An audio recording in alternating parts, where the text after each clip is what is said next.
의사신데 성형수술을 왜 안 하시는 거예요? 왜 추천하면서 나는 안 하냐? 네.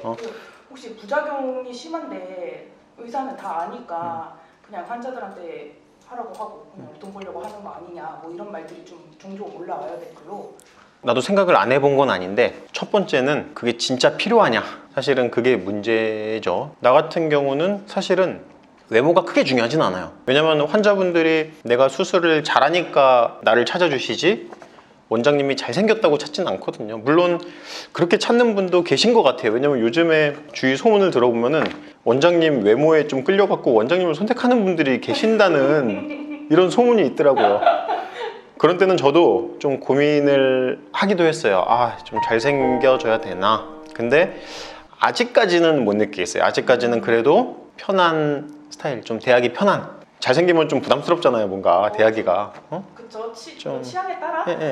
그냥 저는 그냥 막 대해도 될 것 같고 좀 편한 뭐 분위기나 꾸밀 필요도 없이 여성분들 보면은 뭐 저를 대할 때는 뭐 딱히 꾸미지도 않고 그냥 편하게 오시더라고요. 그냥 씻지도 않고 오시는 분도 있고 뭐 전혀 부끄러움을 안 느끼세요. 좋잖아요. 그래서 아직까지는 괜찮은 것 같아요. 그리고 두 번째, 제가 이제 수술하는 스타일이 굉장히 좀 꼼꼼해요. 누구보다 좀 꼼꼼하고 분석적이고 좀 창의적이고 그런 성격이에요. 제 성격이나 뭐 여러 가지가. 그러다 보니까는 저랑 비슷한 연령대보다 여러 방면으로 좀 술기도 좀 빨리 숙달된 면이 있어요. 그러다 보니까 또 반대로 이제 제 몸을 맡길 수 있는 선생님들이 전혀 실력이 부족한 건 아니지만 뭔가 좀 염려되는 점이 있어요. 과연 내가 하는 술기, 내가 하는 신경 쓰는 점들 이런 거를 잘 신경 써가면서 해주실까라는 이런 염려가 되는 점 있잖아요. 그럼 혹시 만약에 원장님이 직접 얼굴에 뭐 수술이나 시술할 수 있으면 그랬으면 했어요. 그리고 요즘에는 환자분들도 젊어 보이는 원장이 진료를 보면은 이 사람이 진짜 수술을 할 줄은 아나 이런 생각을 또 하시는 분도 있어요. 손재주 좋은 사람은 경험을 더 많이 안 해도 더 빨리 습득하는 면이 있어요. 원장님은 손재주가 좋은 편? 좋은 편이죠.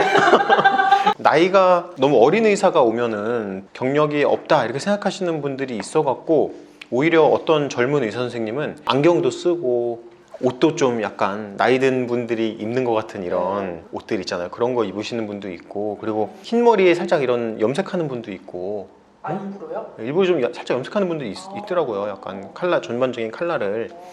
그래서 그럴 정도로 약간 나이 들어 보이는 게 환자분한테 도움이 되기도 하기 때문에 제 눈밑은 여러 가지 이유로 일단은 이런 첫 번째, 두 번째 이유도 있고 제가 굳이 이렇게 막 젊어 보여갖고 얻게 되는 메리트보다는 그냥 이대로 늙어가는 대로 저의 이런 연륜을 보여줄 수 있는 외모대로 그냥 하는 게 어떨까 이런 생각으로 그냥 두고 있어요. 이런 비슷한 이유로 수술이 필요 없는 거는 안 거네요. 이 중요한 거는 이게 컴플렉스냐 아니냐예요, 사실은. 그래서 제가 수술을 안 하는 이유는 아직 필요하다고 느끼지 않아서 저도 언젠가는 하게 될 수 있겠죠.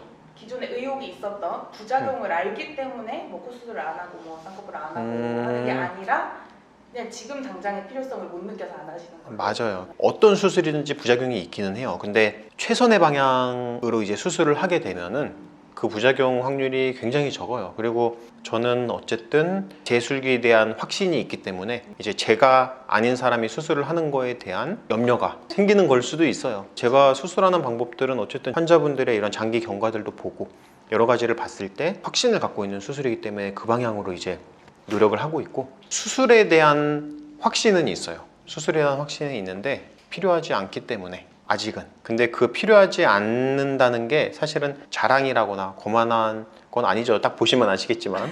우리 비주얼 그렇죠. 그래서 물론 잘생긴 사람이 이런 얘기 하면은 욕 먹는 거죠. 그렇죠. 근데 저는 그렇지 않으니까 당당하게 말할 수 있어요.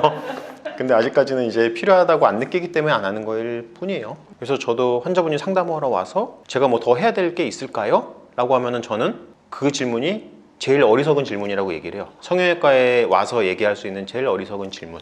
환자분이 와서 자기 얼굴을 평가해달라. 뭐가 문제인지 자기도 모르겠다. 그러면은 고민해보고 알아. 문제가 아닌데 왜 수술을 하냐. 내가 얘기하는 거는 외모에 대한 이건 진단이 아니라 외모에 대한 지적질밖에 안 된다. 그냥 우리 둘 다 서로 기분만 상하고 끝날 거다 서로. 그러니까는 고민해 보시고 와라라고 얘기를 해요. 그런 것 때문에 사실은 성형 관련 뭐 카페나 이런 데 좀 악플이 달린 적도 있어요. 너무 어떡해요?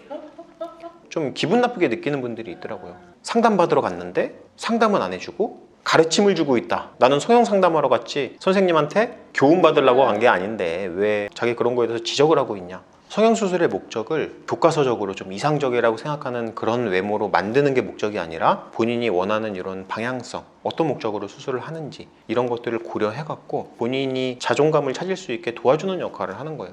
인생을 뭐 비관해갖고 막 자살까지 고민을 하고 이러던 성형 부작용을 겪은 분이 수술하고 나서 즐겁고 밝은 이미지로 이제 새로운 목표를 설정해갖고 막 지내시고 이러는 걸 보면은 사실은 이 성형이라는 게 안 좋은 것만은 아니다. 심리적으로든 여러 가지로 이제 좋은 치료 방법이 될 수 있다. 반대로 성형을 욕하는 분들이 있어요. 또 반대로 성형미인이라고 하면은 진짜 무슨 뭐 잘못이라도 저지른 것처럼 맹목적으로 그냥 아무 컴플렉스도 없이 그냥 아무 생각 없이 하시는 분도 문제라고 볼 수 있지만 유도하는 사회도 문제고 그런 성형을 하는 사람들을 욕하는 사회도 사실은 문제예요. 외모에 대한 것뿐만이 아니라 이제 환자분의 이런 심리 건강 상태하고도 직결이 되는 이런 요소이기 때문에 저는 굉장히 긍정적입니다. 저도 언젠가는 할 거예요.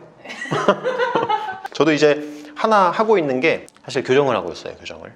그래서 5년째 오래 하고 있어요. 이 교정을 하면서 제가 달라진 건 뭐냐면은 옛날에 이제 웃거나 그럴 때 이렇게 이를 드러내놓고 잘 웃지도 못하고 말할 때도 되게 입을 잘 안 드러내려고 노력을 많이 했어요.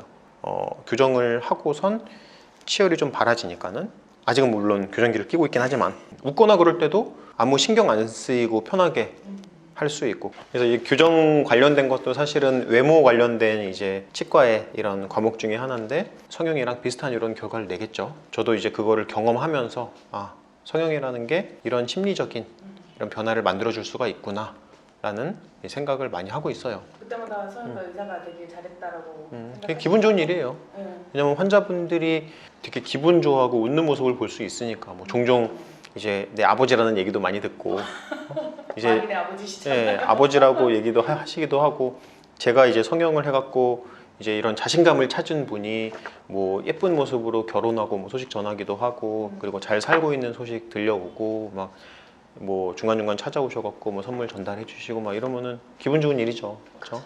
한 사람의 인생을 즐겁고 자신감 있게 바꿔드렸으니까. 그렇죠? 물론 아픈 데를 낫게 해주는 것도 의사지만 이런 심리적으로든 그 사람의 삶을 낫게 해주고 변화시켜주는 게 이제 그것도 의사 역할이니까.